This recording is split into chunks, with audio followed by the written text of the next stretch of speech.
Welcome, everyone, to our SimCity rounds here at the Temerity Faculty of Medicine. This is our last SimCity rounds for 2025, so I think it's really appropriate that we're going out with a bang and having this wonderful presentation. It's also an inaugural rounds for us in that we have merged with the grand rounds at Providence Healthcare, which is part of Unity Health Toronto. So I want to give a shout out to Dr. Ashley Verdun for um, so magnanimously allowing us to do this because it really offers us an opportunity to showcase the work at Baycrest with the rest of our rehab community partners. And so thank you, Ashley, for sharing our Zoom link. And I'm going to take this minute to welcome our two presenters here today. First, I'll have Dr. Meaghan Adams, who's the manager of the Simulation and Virtual Learning at Baycrest Center for Education and Knowledge Exchange and Aging. She completed her undergraduate degree in life sciences and her Master's of Science in Physiotherapy at Queen's University. Her PhD is in neuroscience from the University of Waterloo, and she also has a postdoctoral fellowship at York University and Toronto's Rehab's Kite Institute. She is a registered physiotherapist and an experienced researcher, having published and presented internationally in the areas of brain health, brain injury, and rehabilitation. Meaghan has taught medical and allied health students and clinicians in person and online and holds clinical adjunct status in the School of Rehabilitation Science at McMaster University. And then our second presenter is Kataryna Nemethy.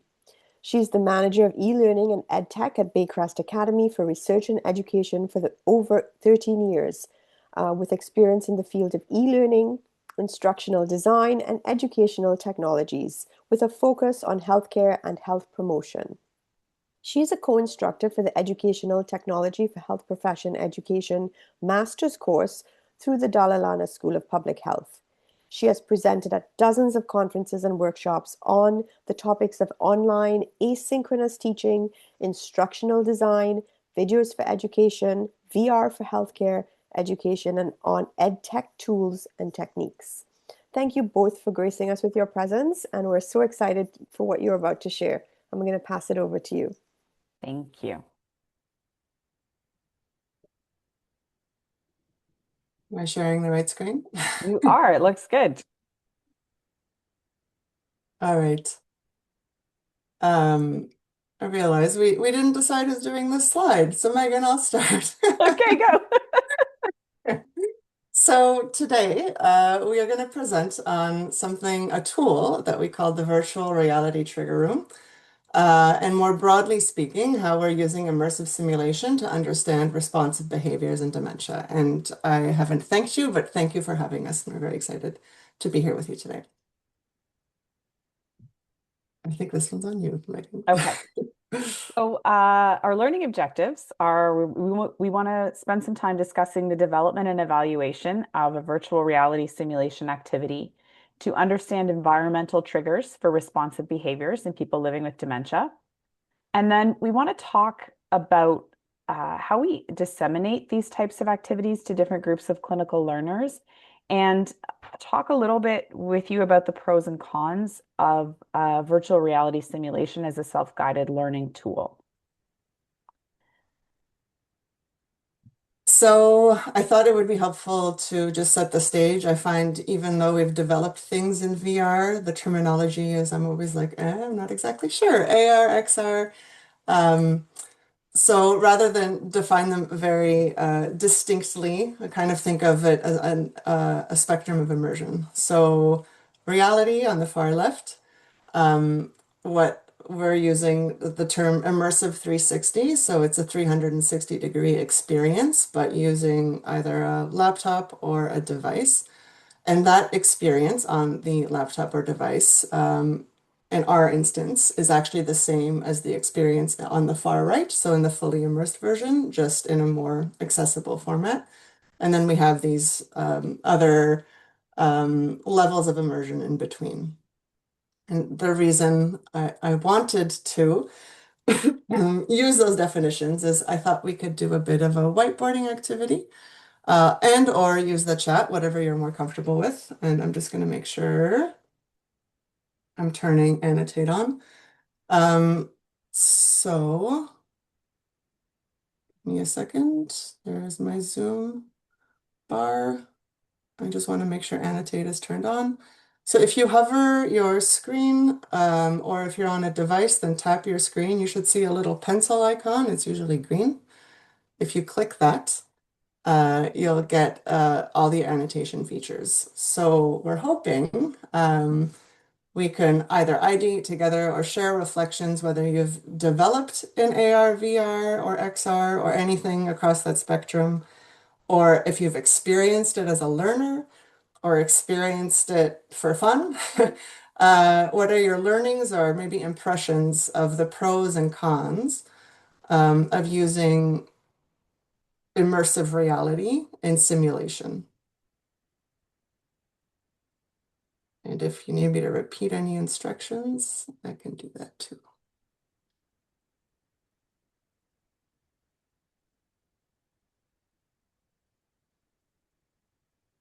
I'll keep an eye on Chat the is chat easy. too if anyone wants to, if you're more comfortable using the chat, go ahead.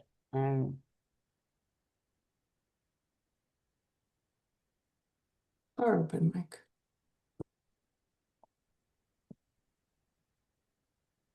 Absolutely. Con is cost for VR XR. We're going to tie this all back a bit later down the presentation, but pros, you can scale it more than in person, Mhm. certainly. Patel in the chat, thank you. Petal, my apologies. Pros, easy to recreate low frequency scenarios, high acuity. Yeah, in the full VR version for sure. Faculty dev needed to support. And I Agreed. think both of those apply initially, both of those cons apply initially, but kind of on an ongoing basis too, as you know, technology changes and updates. Um, we're always increasing accessibility for learning or experiences. Absolutely. And it's more immersive than traditional sim modalities with a question mark.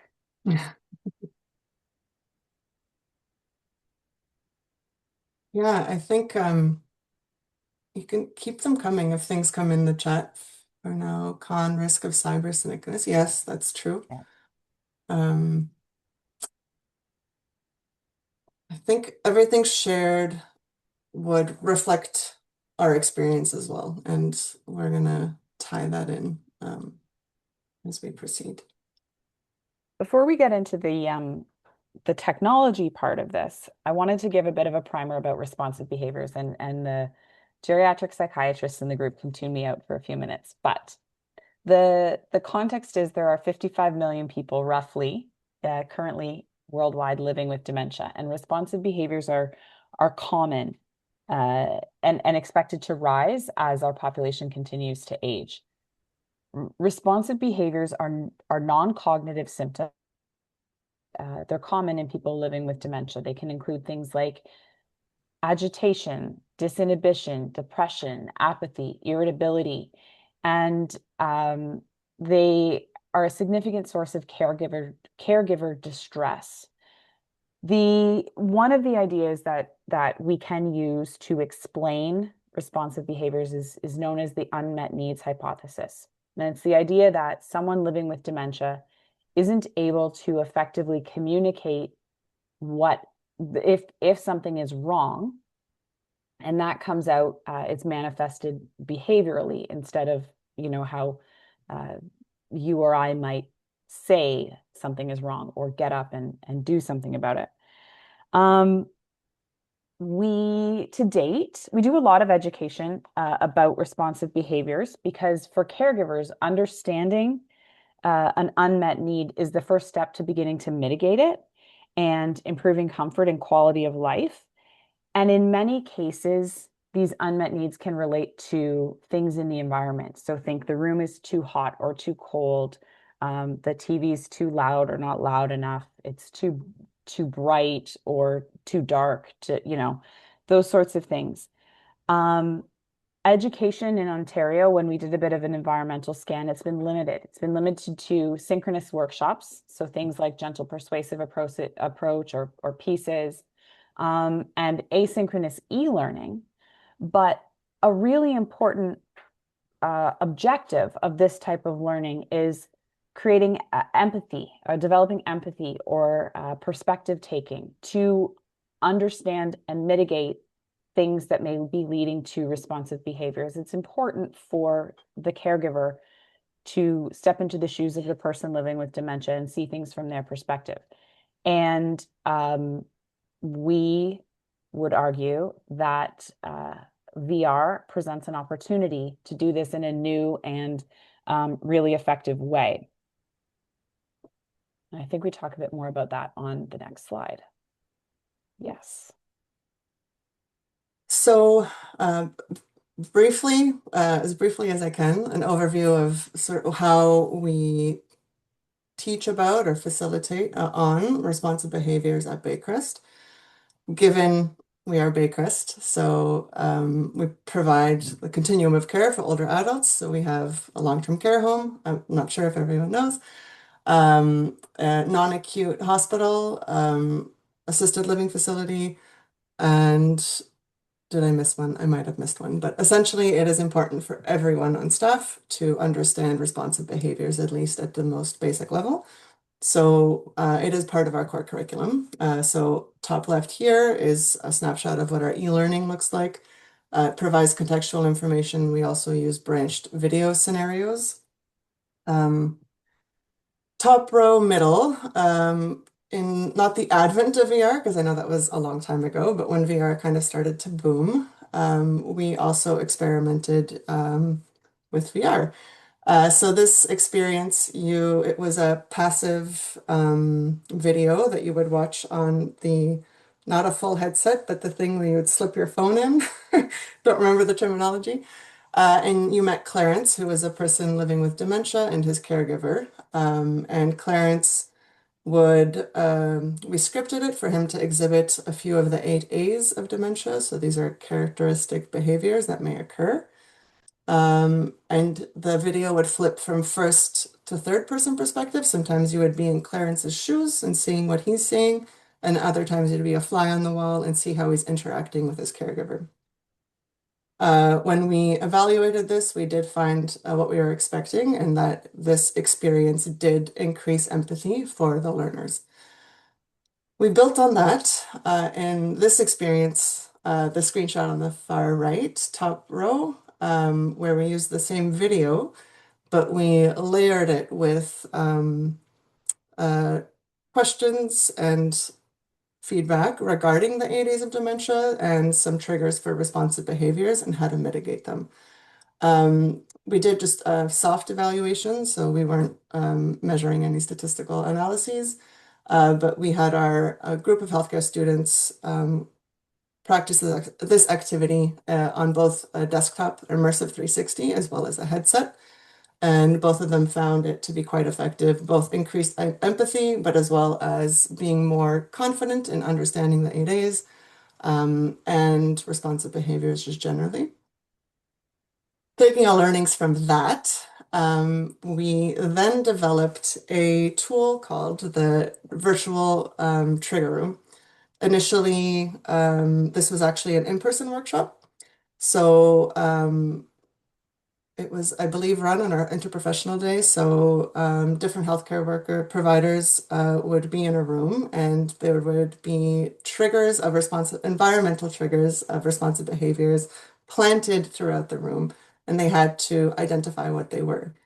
So we translated this into this 360-degree format. And originally, they were hand-drawn illustrations, but we were able to layer on those questions pertaining to potential triggers and then mitigation strategies. And the feedback we received was what we evaluated the tool, and we did find an increase in confidence and understanding of environmental triggers, as well as how to mitigate them. And some of the feedback we received was, this is great. Can you use real images? Can you make it in a long-term care home, and can you include actual scenarios? So we could do two of those three things in-house without a great deal of money. So we did create another version, which is what we're going to go into a bit more depth together, um, of a long-term care home setting, of our virtual trigger room experience. We're also in the process of developing a tool that has an integrated chatbot, that is using case-based scenarios. The chatbot acts like an expert tutor, and you work through cases to understand are the functions of the behavior and how to prevent that behavior from happening in the first place. So, very broadly speaking, and repeating myself a little bit, but specific to VR and our findings of how we've used it and how we want to continue using it in the future. So we did find that VR and using VR for responsive behaviors, dementia education was shown to increase empathy. We did find that layering in those interactions with feedback did enhance learners' confidence and understanding.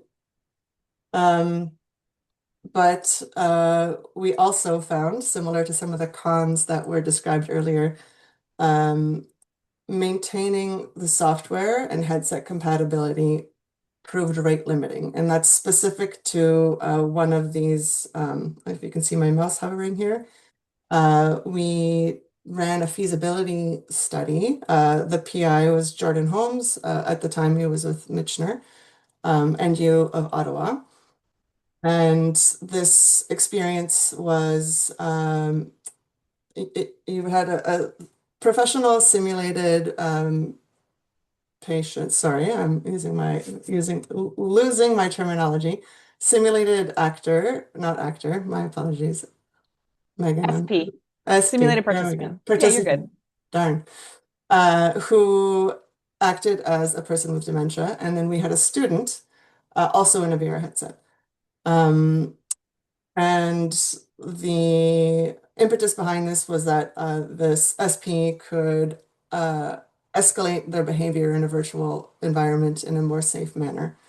And the experience, this ran during COVID, so it wasn't just the two, it wasn't just one student at a time, but we had other students on Zoom watching the interaction happen and then followed by a debrief. And there, it was quite successful in terms of its impact, but what we found was it was just challenging for us to maintain it as a learning activity within Baycrest, since we don't have the technical expertise to maintain the Unity program and sort of make sure that it's kept up to date. And costs. There's only so many headsets that we could have or purchase. And additionally, we also found that our students, a lot of them were novel to VR, and there was quite a increased cognitive load in trying to just get comfortable in VR and know what they can do and what they couldn't do, on top of the learning activity that we had planned for them. So with these learnings in mind, this was the, I guess, ongoing rationale behind why anything we develop in VR, we see its importance in maintaining accessibility in an immersive 360-degree format. So the virtual trigger room that we're focusing on today and going to demo in a second has just that. So it's we evaluated on a desktop. It is compatible in a headset with some constraints. And maybe I'll just speak just briefly what it is. Essentially, it's self-guided, so users are just given a link. It's hosted on a website. It's non-linear, so you are given a bit of instructions at the beginning, and then you can jump through the rooms as you go, and you're told to pay attention to how many triggers you've discovered before the activity ends, and where you're provided a summary of all of your triggers and mitigation strategies. I think this was me. So briefly, our team included a simulation educator, clinical neuropsychologists, and instructional designer.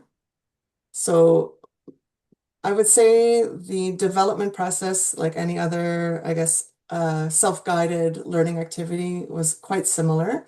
The difference was the logistical considerations. So even before we could storyboard, we needed to test a couple site visits to understand where we can photograph, and then understand what actual triggers are in those spaces.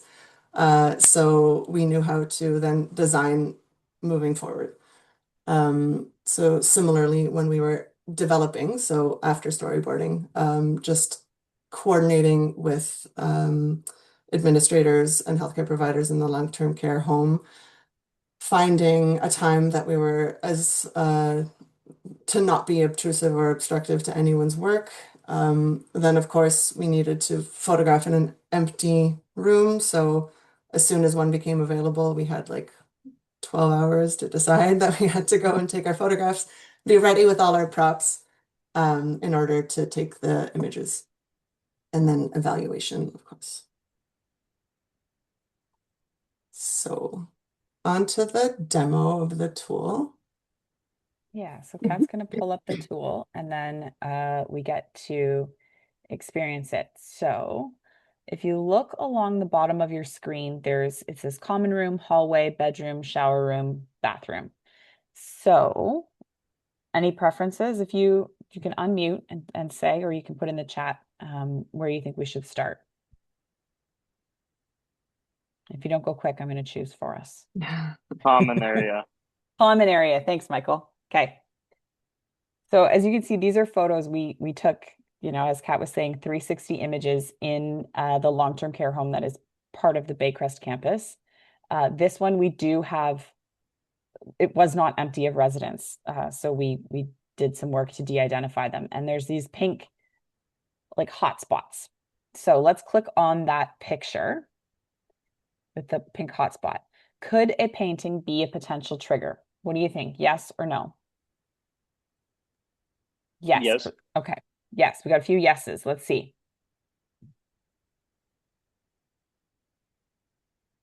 Yes. An image and Jerry, there's some introductory stuff at the beginning, and Jerry is the name that that you're of the person that you're working with or thinking about as you do this activity.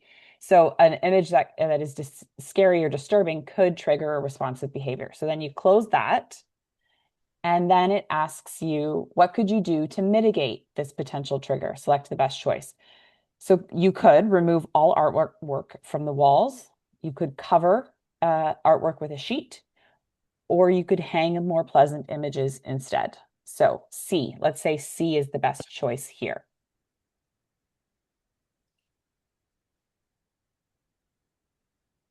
Correct.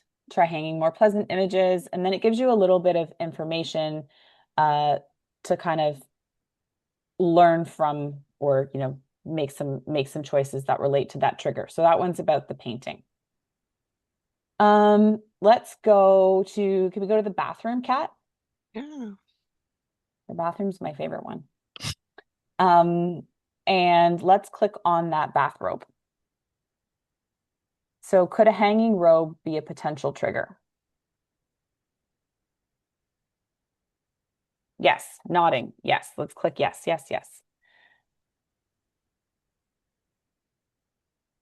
Yes. And then it gives you a little bit of explanation. It could be confused with an actual person. That could be stressful. And if you think about this, if we just step back for a minute, let's say you are taking this as a personal support worker. You start thinking about a resident that you work with who resists showering, on a regular basis. And to you, if you don't stop and think about it, that's like stressful, that's increasing your workload, that's making things harder. This gives you an activity like this gives you an opportunity to step back and go, hang on a minute, how is that person experiencing this whole thing, the experience of showering? How is that landing with them? And are there things that I can do to change it? So the bathrobe was correct. What could you do to mitigate this potential trigger? So I'm going to we're going to choose something that is wrong. We're going to choose option C. Place a label above the robe that says robe. That's not correct. So the B lit up green, and it tells you that's not the best strategy. Jerry may not be able to read, or the label may not mean anything when anxiety is heightened. So instead, try something that might work better. So if you get it right, you get feedback that you chose the most appropriate strategy. If you didn't choose the most appropriate strategy, there's like a learning moment that goes along with it. Okay. And then you can see along the top, you've discovered one of two potential triggers. So once you get all the triggers and you go through all of the rooms, there's a bit of a summary at the end. We're not going to go through the whole activity, but there's a summary at the end about the triggers and the mitigation strategies that you worked through.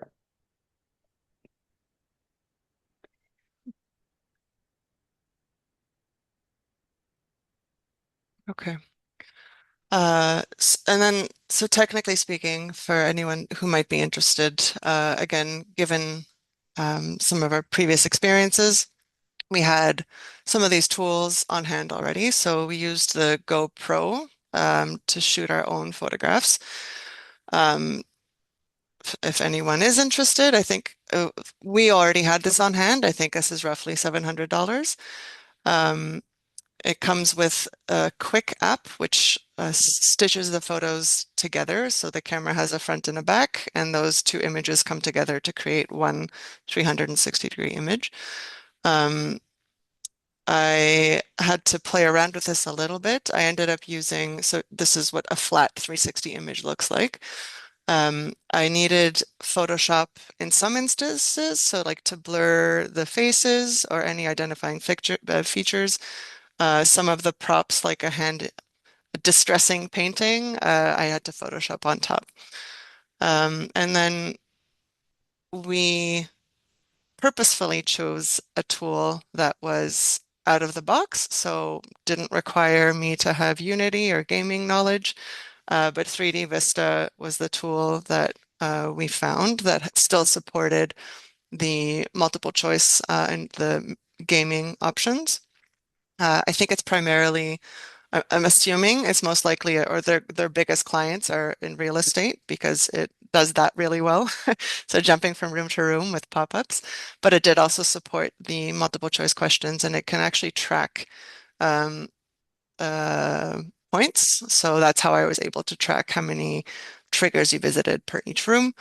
And we weren't sure at the time, but it's also compatible with an LMS. So it is SCORM compatible. We haven't used it in that way, but if we needed to, it has that feature. And I think it's a one-time fee of around $700 to $800 as well.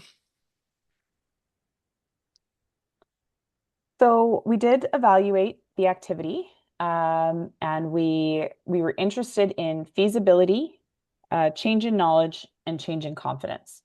We did this with pre and post activity surveys. So we gave people a survey, had them work through the activity, and then repeated the survey afterward. We were specific because this was the second iteration of a tool and our focus was on long-term care. We took the photos in long-term care. We recruited our sample for the evaluation from long-term care. So we had 81 staff working in long-term care, and those were nurses and PSWs, like point of care staff. And we had 69 students who were on placement or had recently finished a placement in long-term care. We found that the activity was highly accessible. So almost 94% of staff, 97% of students had no difficulty accessing the activity. And importantly, more than half of them had never done a similar activity before. So even if this was their first experience, for the most part, they figured it out and it was self-explanatory. People found it easy to interact with the activity and were satisfied with the experience. And all of the staff and almost all of the students would recommend the activity to, and we asked about recommending it to colleagues or to family members or caregivers. So it was strongly endorsed. When we asked about knowledge and confidence, that's okay. We saw statistically significant increases in knowledge of responsive behaviors in both staff and students. The effect size was small in staff because, and I mean, that's to be expected. These are staff working in long-term care. They already have a high degree of knowledge about this. We made a significant change, but it was a small change because they were already like kind of on the high end. Students, the effect was a little bit bigger. We also saw a statistically significant increase in confidence recognizing environmental triggers in both groups. And then we asked students about confidence in managing responsive behaviors, and we saw an increase in that as well. So they felt more confident in mitigating these types of behaviors. We didn't ask that of staff, not on purpose. It was a glitch in the survey form. So there you go. Okay. I feel like we missed a slide. I guess No, I not. think we got them all. Oh, we did. Yeah, that's Yeah. right. All right. So Um, I think we were going to split this one. yes, we were. We've been talking about where we take it from here. And we sort of got two lines of thought. So on the one hand, we're thinking about how we integrate this tool into a more comprehensive learning experience. It's a simulation. How do we build out the briefing and debriefing aspects to really maximize what people learn from it? Do we make it into a workshop that people do synchronously and have a discussion, like use it to foster a discussion? Do we turn it into an e-learning module? What about, we've talked a lot as a community about AI as a debriefing tool. Does that have a role here? We don't have any of those answers, but those are the questions that we're asking. And along the same vein with not having all of the answers with the questions that we're asking, uh, future directions in terms of how we continue to use VR, what's the best use case for VR, given what we know its pros and cons are, and at least what the pros and cons of the skill set that we currently have available within our organization, and trying to the full immersive experience does include some additional value depending on the experience, but at the same time can be quite expensive and it doesn't scale quite the same way unless people have the headset. Whereas something in between, like an immersive 360, is you're able to scale, but there still tend to be requests for that fully VR experience. And I don't know if others' experiences are similar. Uh, I don't know if it's the shininess or the impressiveness of it, but those requests do continue to trickle in. Um, Yeah, like specifically, we made the decision to do this on a laptop or a desktop was a really intentional decision because getting headsets out to long-term care and having those staff and students use them was a challenge that we weren't able to take on. But and I've talked about this with different people at different times, you know, VR is cool. People want stuff in VR, not necessarily the learners, but certainly we get requests from leaders or from, the foundation to, can we do something cool in VR to show people? This is an opportunity maybe, but it's a real challenge. And how do you balance the educational value with managing some of those challenges? Um, when Yeah, I'm gonna leave it at that. Go ahead, Pat. and I think actually we're very curious Mhm. how others, if you have managed something similar or maybe have experience, if it's even directly or peripherally, how to navigate that, because VR is an investment. Particularly that one example where I showed and I could not remember how to say SP. Um, the technical expertise or that investment in that person is quite a large investment, and it's such a unique skill set, but it's not usually a skill set that you have in a healthcare institution. So is that where people invest their time and money and see a future forward with these VR simulation experiences? Um, yeah, I don't know if anyone has thoughts or analyses, or maybe this has never crossed your mind before, but it's just in Meaghan and Meaghan and Kat, my yeah, head. Kat and I talk about this a lot, so we want to talk about it with everyone here, and then we're open to any questions you have for us as well. Thank you so much, Meaghan and Kataryna, for that wonderful presentation. And given the level of interactivity that you're hoping to foster, I think the timing is perfect for us to open it up. And we have a wonderful group of 18 people. Maybe if we could stop sharing screens so we can see faces, and then we can invite people to comment on what they saw. And I don't mind getting things started. I think this is wonderful work, so close to my heart as a geriatric psychiatrist, and even at Providence, where I'm fortunate to do consultation liaison work, we see that so many BPSD behaviors can be disruptive to the milieu, can be stressful for staff. And I think it's really, this work is crucial to help people build their empathy, build their knowledge around triggers so that we can preempt some of these events. So yeah, I think it's important work. I too grapple, having built two virtual reality trainings. Lindsay knows about our SRA very well. Um, Having built two, I think that the desktop has been a gold mine for us, Mhm. right? Like in terms of scalability, attaching a debriefing module to it, whether it's self asynchronous or AI-led, hopefully one day soon, or a facilitator meeting with them after they've done it. The desktop gives you that versatility without all the technological mishaps and need to bring people into the center, um, or send off some headsets, whatever you need to do. So I think having those two side by side is crucial. And I think that this work needs to be shared widely, across all the long-term care homes, all the settings where we have patients living with this illness. Um, Lindsay? Afternoon, everyone. And thanks, Katerina and Meaghan, for your presentation. Just to echo, so same conversations, different sim program.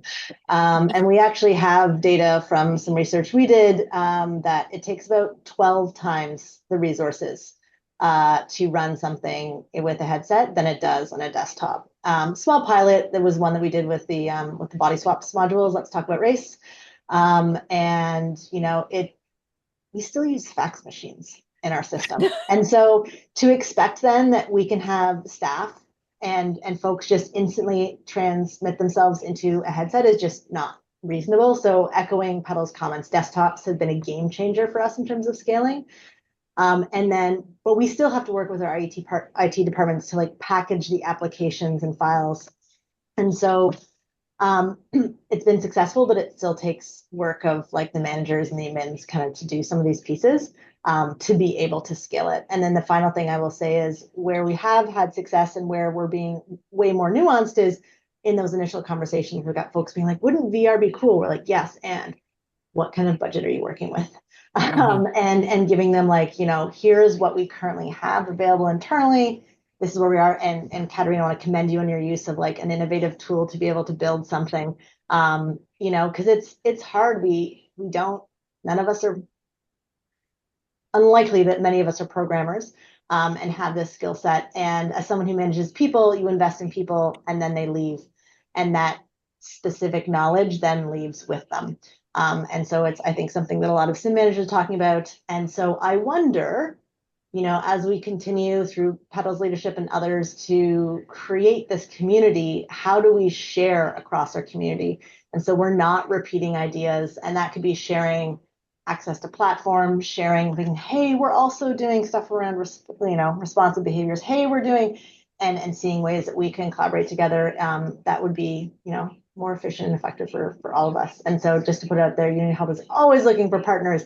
And if you've got ideas and want to collaborate, then we'd welcome that. And just again, thanks for the really interesting talk. Thanks, Lindsay. We echo that. We love having partners. We love working with all comers, really. And that was, I think, a lot of the value for us in talking, like in coming and doing this talk to this group was kind of the group think around some of these challenging questions that we're all sort of grappling with independently. What were the most, this is a great question, Michael. I'm just going to read out the last part because of course you're welcome. Doesn't really matter if you're an expert or not. What were the most challenging responsive behaviors or environmental triggers to model accurately? And how did you validate that these simulations reflected real world dementia care scenarios? Such a good question. So we didn't actually model the behaviors. There's a wide range of what a person may actually do in response to these triggers. We validated with a small group of subject matter experts.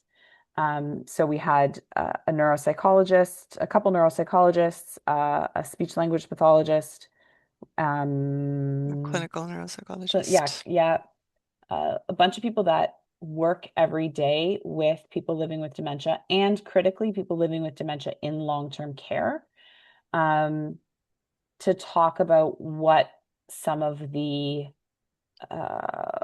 Most useful, common. yeah, most common Most common. triggers were.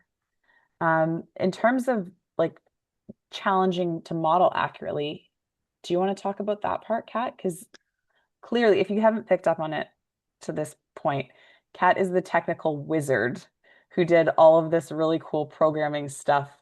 And she'll say it's not programming, but I don't know, it's like magic on the back end. So I'll leave you that Yeah, part. I'm not sure. So, um, yeah, again, we weren't modeling responsive behaviors. I don't know if that was more the focus of your question, Michael, but just in environmental, again, we had the first version to work from. So we kind of had a sense of which ones we're going to reuse in the long-term care home experience.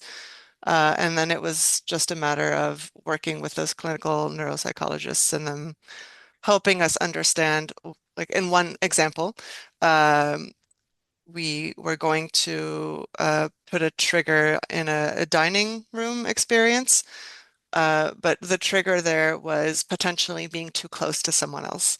But we had no people in our illustrations or photographs, so some of them we left out just because they were a bit too far of a conceptual stretch to really use. But beyond that, they tended to be very physical objects, so um, didn't have to model too much, thankfully. With And those that. are some really interesting conversations. Like I remember sitting down and talking about, okay, like if we're in the dining room, what are some of the things that you see in clinical, like in daily practice? And it was like, well, someone tries to take food from someone else, and then how do we model that, and what does that look like? And that, as you say, that one didn't make it in. Um, Yeah, it didn't translate well to the experience. So even though it's common, it just didn't make sense for the experience. Well, I yeah, like I this. think I'll just jump in quick and say, I probably misunderstood and maybe misspoke, but I was like, from what I understand, you're just trying to get a good picture so that the caregivers or the family members have like a good sense of what potentially can be a trigger, not have absolutely every single trigger that exists, because that varies person to person. But Exactly. Yeah. Yeah, you're absolutely right. Yeah. When we were, I think I learned a lot. I don't have a clinical background, but I've been at Baycrest now for almost 10 years. You realize it's so individual that something can literally be a trigger for anyone. So it was absolutely more of those most common triggers. Um, and just reading the chat, the Yeah, it would be acute great to care. implement in acute care. Um, I could see there would be some really cool challenges to try to work through in making that happen. Because as Kat said, like to photograph the resident room, for example, we had a very short window because these rooms don't stay vacant for very long. So someone passed away and the room was vacant, and we raced in Mhm. and set up a whole bunch of little props around the room, took some pictures, and then got out because someone new was moving in, the next day. Have you collected additional metrics that demonstrate value, risk, cost, and measurable outcomes for leadership? Short answer, no. We would like to very much, because yeah, that's how decisions are made, right? So those are some really good future targets for us. Go Thanks, ahead, Megan. Priscilla. Yeah. Good to see you Hi. again. Nice to see you too. Yeah, no, I'm just thinking like this is all great, but I guess yeah, like the business case, right? So I like the fact of the emotional impact of like building empathy because I could I could easily try to change that to be like, so if staff have more empathy, they may feel more job satisfaction, there may be less turnover, less burnout, whatever, less sick time, right? We know there's a lot of workplace violence associated. But like, I guess you'd have to now measure maybe with your OC health department to be like, are we actually seeing a reduction in that? So in acute care, I mean, I'm sure Baycrest is a wonderful place to work. So maybe that's not a problem at Baycrest. But I No, can it's a tell problem you, like, everywhere. yeah, at least in the hospital, I can tell you because like I worked on this as well, and we got some numbers, and you know, maybe from that standpoint, it could be cost saving, right? But it really has to be a business case because you're right, like it's a high cost. And so is the value or the impact enough? And I think because of the behavior modification aspect of this type of learning, that's been my struggle for like over a decade, working with dementia is like, how do changing attitudes and perceptions about dementia. And I don't think that online modules, education, roving carts, I don't think any of this type of education actually changes behavior. But I think that with this type of simulation, the VR, I think because there is evidence to say that behavior can be modified, like it is game changer. But yeah, it needs to be sold, right? It needs to be made attractive and sexy and and worth the investment. Mhm. Thanks, guys. That was really cool. I want to do it. It's like I want to participate in this in that Thank you. simulation. Thanks. Thank you. Any more questions? We've certainly generated a lovely discussion, and I can I can see how your work has inspired all of us to think more deeply about BPSD and behavioral triggers. I will just say thank you for sharing your thoughts as well, because I think Megan and I were a little bit selfish because we are kind of curious. How do things run in other places? We know of some, or we've sort of done our research, and so, yeah, it seems like our challenges aren't never that dissimilar, and it is interesting to know um, how things are done elsewhere and how we can learn from each other's learnings. So I appreciate that.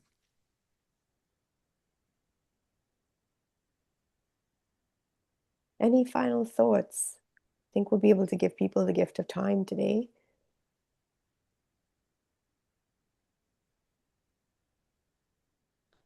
Megan and Kat, maybe you could put your emails in the chat in case anybody would like to reach out to you because they're feeling shy in the moment.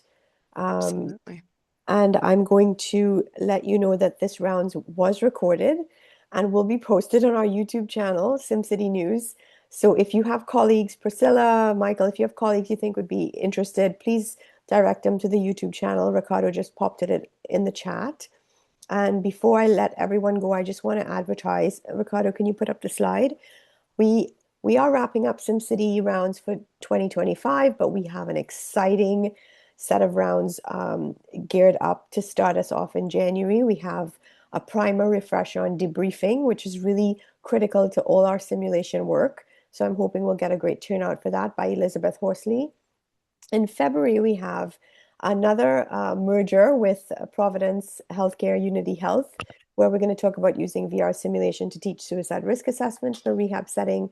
And that's going to be with a fellow. The Bellamy Minucha Fellowship Award was given to Samantha Lombardo. And so she and I will present on that work she has done. And then finally, in March, I'm excited for this one, we have an external speaker from Harvard, Jenny Rudolph. Those of you who scour the literature on simulation know she has done some seminal papers, especially around psychological safety. And so she is going to come to present to us on from conflict to collaboration, cultivating high trust duos at point of care. So again, thank you all for making the time to join us today. We're so grateful for your contributions, and I'm wishing you all a wonderful holiday season. Thank you.